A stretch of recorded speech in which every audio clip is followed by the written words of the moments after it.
दोस्तों, क्या आपको पता है कि दुनिया का सबसे अमीर मंदिर कौन सा है?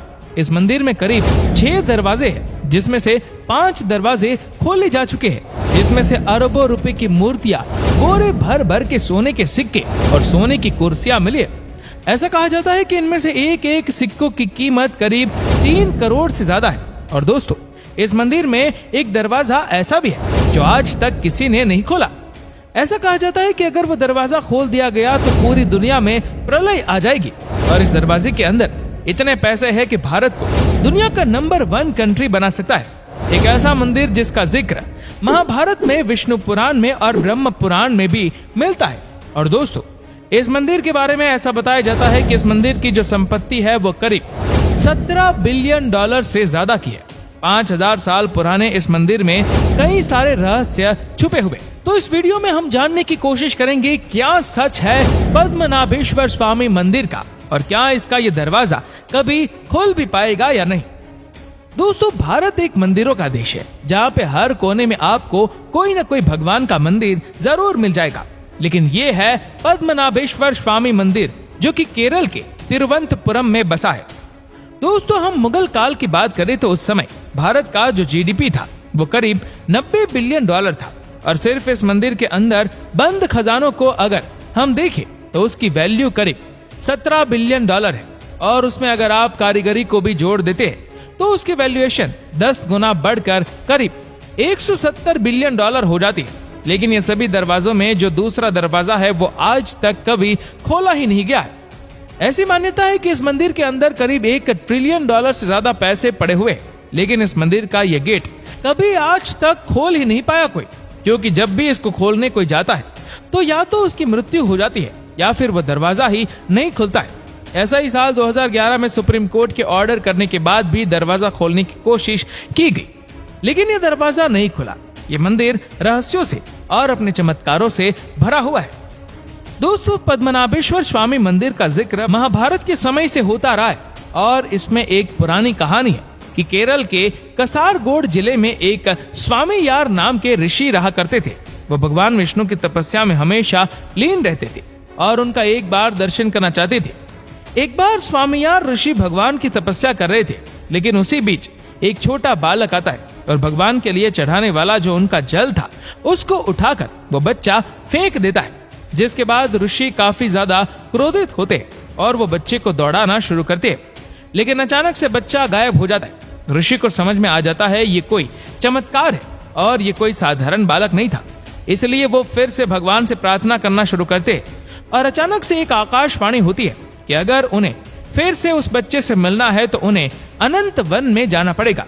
लेकिन स्वामियार ऋषि ने अनंत वन का नाम कभी सुना ही नहीं था, लेकिन भगवान को खोजने के लिए वो लगातार चलते जाते हैं और लक्षद्वीप के तटों पे वो घूमते रहते हैं। वहीं पे उनको एक महिला दिखती है जो कि अपने बच्चे से कह रही होती है कि अगर तुम मेरी बात नहीं मानोगे तो मैं तुम्हें अनंत वन में ले जाकर फेंक दूंगी।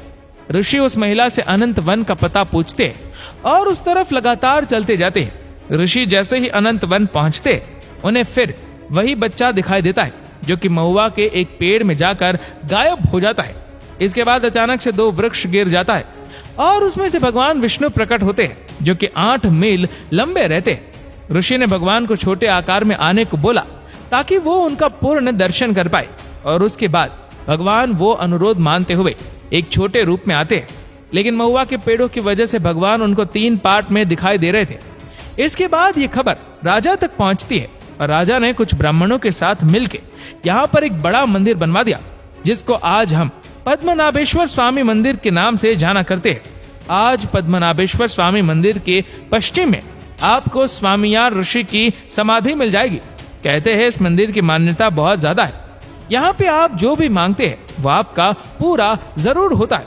इसके बाद आता है मुगल काल, जब बहुत सारे मुगलों के भारत के मंदिरों को तोड़ रहे थे। उस समय यहाँ के आसपास के लोगों ने इस मंदिर को काफी ज्यादा छुपा के रखा है और इसके बारे में कोई बड़ा जिक्र नहीं किया जाता था। 1680 में एक मुस्लिम शासक यहाँ पे आया था इस मंदिर को लूटने, जिसको पास के लोगों ने ही उसके आक्रमण को रोक के मंदिर को लूटने नहीं दिया। ऐसा माना जाता है कि त्रावणकोर के राजाओं ने इस मंदिर के महत्वता को समझा और इस मंदिर को फिर से और बड़ा बनाया गया। 1750 में त्रावणकोर के राजा मार्तंड वर्मा ने खुद को और अपने राज्य को पूरी तरीके से पद्मनाभेश्वर स्वामी मंदिर को समर्पित कर दिया और उन्होंने ऐलान किया कि वो पूरी संपत्ति इस मंदिर के नाम कर रहे और इसी मंदिर के नाम से वो पूरा अपना साम्राज्य चलाएंगे। इसके बाद मार्तंड वर्मा ने पद्मनाभपुरम को त्रावणकोर राज्य की राजधानी घोषित कर दिया। अपने 28 साल के इस राज में मार्तंड वर्मा ने त्रावणकोर को वहां के एक सबसे शक्तिशाली राज्य बना दिया और इसके बाद एक बार डच की सेना ने भी इनके ऊपर आक्रमण किया और कहा जाता है कि ऐसे कुछ चमत्कार हुए कि इनकी छोटी सी सेना डच की बड़ी सेना को भी हरा कर आ गई। इस राज्य के आखिरी राजा थे बलराम वर्मा, जो कि साल 1931 से 1949 तक रूल किए। इसके बाद इसको भारत में शामिल कर लिया गया। त्रावणकोर का जब भारत में विलय हुआ तो भारत सरकार ने पद्मनाभेश्वर स्वामी मंदिर अपने कब्जे में नहीं लिया, इसे त्रावणकोर राज परिवार के पास ही रहने दिया। तब से इस मंदिर का देखरेख यही राज परिवार आज तक करता आ रहा है, एक प्राइवेट ट्रस्ट की तरह। यह मंदिर करीब 35 मीटर लंबा है, जिसकी दीवारों पर द्रविड़ और केरल शैली में कारीगरी की गई है। इस मंदिर की कारीगरी उस समय भी एक साइंटिफिक तरीके से की गई थी, क्योंकि इसमें देखे तो टोटल 7 फ्लोर है, जिसमें हर फ्लोर में एक पेयर ऑफ विंडो है, जिसमें से इस पार से उस पार तक दिखता है। और ऐसा होता है कि जब इक्विनॉक्स आता है, इसका मतलब है जब 12 घंटे का दिन हो और 12 घंटे की रात हो। ऐसा साल में सिर्फ 2 ही बार होता है, एक बार 22 मार्च को और एक बार आपको 23 सितंबर को यह चीज देखने को मिलेगा। जब 12 घंटे का दिन और 22 घंटे की रात है, इस दिन अगर आप इस मंदिर में दोपहर में देखें तो आपको हर एक खिड़की से हर 5 मिनट के अंतराल पर आपको सूर्य जाता हुआ दिखाई देगा, जो कि एक चमत्कार से कम नहीं है। उस जमाने में की गई इस कारीगरी से पद्मनाभेश्वर स्वामी मंदिर के गर्भगृह में आपको भगवान विष्णु की 18 फीट लंबी प्रतिमा शेषनाग के ऊपर शयन मुद्रा में विराजमान दिखाई देगी। ये मूर्ति नेपाल की गंडकी नदी से लाई गई 12,500 शालिग्राम पत्थरों से डिजाइन की हुई है और पद्मनाभेश्वर स्वामी के नाभि से निकलता है कमल का फूल, जिसपे ब्रह्मा जी विराजमान है। जैसा कि हमने पुरानी कहानी में जिक्र किया था कि ऋषि को भगवान पेड़ों की वजह से 3 पार्ट में दिखाई दे रहे थे, ऐसे ही भगवान आपको आज भी दिखाई देंगे, क्योंकि भगवान पद्मनाभेश्वर स्वामी की मूर्ति के दर्शन आपको 3 दरवाजे से करने होते। पहला जो भगवान के सिर से लेकर छाती तक दिखाई देता है, दूसरे में आपको कमल पर बैठे ब्रह्मा जी दिखाई देते हैं और तीसरे दरवाजे से भगवान के पैरों के दर्शन किए जाते हैं। लेकिन 2009 में कुछ ऐसा होता है कि इस मंदिर को पूरी दुनिया जान जाती है, क्योंकि टीपी सुंदरराजन नाम के एक पूर्व IPS और एक वकील ने केरल हाईकोर्ट में एक अपील किया कि इस मंदिर में रखे हुए खजानों को खोला जाए और उनका ऑडिट किया जाए। इसके बाद 31 जनवरी 2011 को केरला हाईकोर्ट ने केरला गवर्नमेंट को ये बोला कि आप पूरी तरीके से मंदिर का कंट्रोल अपने हाथों में ले ले। इसके बाद 7 सदस्यों की एक टीम बनाई जाती है, जिसको इस मंदिर के ऑडिट करने और इन सारे दरवाजे को खोलने के लिए भेजा जाता है। 27 जून 2011 को पहला दरवाजा खुलता है और इस दरवाजे के खुलने के 20 दिनों के ही अंदर टीपी सुंदरराजन, जो कि पूर्व IPS और वकील भी थे, उनकी डेथ हो जाती है, क्योंकि इन्होंने ये याचिका को लगाया था। ऐसा कहा जा रहा था कि इनको अचानक से काफी तेज बुखार हो गया, जिस वजह से इनकी मृत्यु हो गई। और कुछ लोग तो ये भी कह रहे थे कि उन्होंने भगवान के ऊपर सवाल उठाया, जिस वजह से भी इनकी मृत्यु हुई है। सबसे पहले तहखाना A खोला जाता है, जो कि भारी भरकम लकड़ियों और लोहे से पैक किया हुआ था। उसको खोल के जब पूरी टीम अंदर जाती है, इसके बाद एक नीचे से छोटा और तहखाना जाता है। यहाँ पे जब टीम जाती है तो देखती है कि वहाँ पर अरबों खरबों रुपए का बहुत सारा सोना बिखरा पड़ा हुआ है। इन खजानों के अंदर नेपोलियन, रोमन, मेडिवल, ब्रिटिश के सिक्के मिले।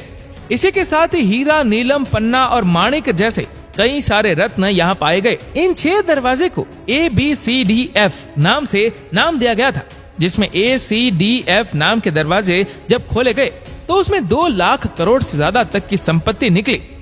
इन तहखानों के अंदर भगवान विष्णु के एक 3.5 फीट की एक मूर्ति मिलती है, जिसमें तरह तरह के रूबी, पन्ना और कई तरीके के डायमंड इसमें जड़े हुए थे। इसी के साथ ही इसमें 18 फीट लंबी एक सोने की चेन थी, जिसका वजन करीब 500 किलो का था। इसी के साथ ही भगवान के बैठने के लिए 28 फीट लंबी एक कुर्सी भी थी, जो कि पूरी तरीके से सोने से बनी हुई थी। इस मंदिर के अंदर जो सिक्के पाए गए वो 200 BC से भी पहले के थे, जिसका आज एस्टिमेट करते हैं तो हर एक सिक्के की कीमत 2,70,00,000 रुपए से भी ज्यादा हो जाती है। इसके बाद पूरी टीम दरवाजा नंबर बी के तरफ जाती है, जो कि आखिरी तहखाना बचा हुआ था। इस तहखाने में करीब 3 गेट थे। पहला दरवाजा खोला जाता है जो कि लोहे का था, दूसरा दरवाजा खोला जाता है जो कि लकड़ी का था, लेकिन इसके पीछे तीसरा एक और लोहे का दरवाजा था जिसमें कोई कुंडी नहीं लगी होती है। इसको खोलने की कोशिश की गई, लेकिन यह नहीं खुला और इस आखिरी दरवाजे के ऊपर 2 शेषनाग की आकृति बनी हुई है और लोगों का ऐसा मानना है कि अष्टनाग बंधन मंत्र से ये पूरी तरीके से बांधा गया है और अगर इसको खोला गया तो यहाँ पे कई सारे कोबरा सांप निकलेंगे जो कि सामने वाले को बुरी तरीके से मार सकते हैं। इसी के साथ ये भी कहा जाता है कि अगर इस गेट को खोल दिया गया तो पूरी दुनिया में प्रलय आ जाएगा और कुछ लोगों का ये भी मानना है कि इसमें इतना पैसा भरा है जिससे कि भारत पूरी तरीके से दुनिया का नंबर 1 कंट्री हो सकता है। इकोनॉमिकली यहाँ पे कुछ लोगों का ये भी कहना है कि इसके अंदर करीब $1 ट्रिलियन से ज्यादा के आभूषण और जेवरात रखे हुए हैं। ऐसा नहीं है कि तहखाना नंबर बी कभी खोलने की कोशिश नहीं हुई है। साल 1933 में त्रावणकोर नाम की एक गाइड बुक आई थी जो कि एमिली गिलक्रिस्ट ने लिखा था। उन्होंने बताया कि साल 1908, 1991 और साल 2002 में 3 बार कोशिश हुई थी इसको खोलने की, लेकिन कभी लोग सफल नहीं हो पाए। एक बार इस गेट को थोड़ा सा खोला गया, जिसके बाद से काफी सारे सांप निकल आए थे, जिसके बाद लोगों को जान बचाकर भागना पड़ा था। इसके बाद ये पूरी टीम सुप्रीम कोर्ट के पास जाती है और रिपोर्ट करती है कि हम ये दरवाजा नहीं खोलेंगे, क्योंकि वो लोग भी पूरी तरीके से डर गए थे।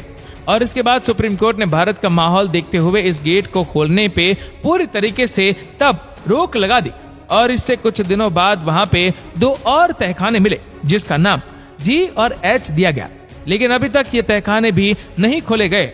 अगर हम देखें तो 13 जुलाई 2020 को सुप्रीम कोर्ट की तरफ से एक ऑर्डर आता है जिसमें कि जब इस पूरी मंदिर का कंट्रोल उठा के स्टेट गवर्नमेंट के पास दे दिया गया था, वो उठा के वापस इस रॉयल फैमिली के अंदर इसका कंट्रोल दिया गया, क्योंकि यही लोग इस मंदिर को सालों से चलाते आ रहे।